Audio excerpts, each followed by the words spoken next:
Penyidik Satreskrim Polres Lhokseumawe berhasil mengungkap motif penculikan terhadap Maimun Darwis, seorang pengusaha showroom sepeda motor asal Gampong Blang Mee, Kecamatan Mangat, Kota Lhokseumawe. Penculikan itu diduga dilakukan oleh kelompok Tentara Aceh Merdeka atau TAM. Kapolres Lhokseumawe AKBP Eko Hartanto, SIK, melalui Kasat Reskrim Panji Prasetya kepada Serambi On TV menjelaskan ternyata aksi penculikan yang dilakukan oleh kelompok TAM tersebut bermotif ekonomi.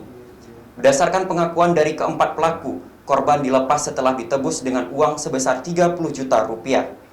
Ketika disinggung terkait kepemilikan 2 senjata api, polisi masih melakukan pengembangan lebih lanjut asal-usul dan dari mana senjata api itu diperoleh oleh pelaku. Saat ini 4 pelaku yang sudah diamankan yang sebelumnya ditangkap pada 2 lokasi berbeda yakni di Pidijaya dan Biren.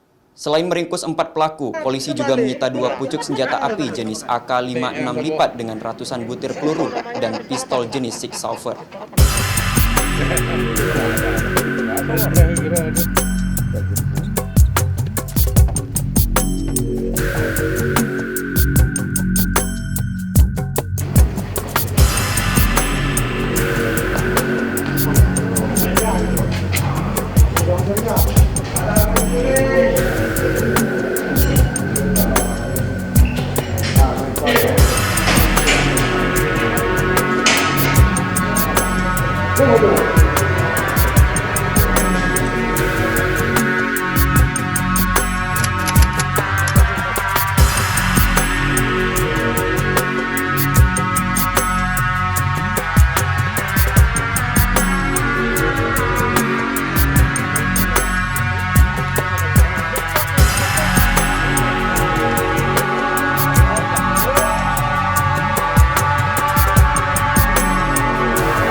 Dari Lhokseumawe, Zaki Mubarak, Serambi On TV, melaporkan.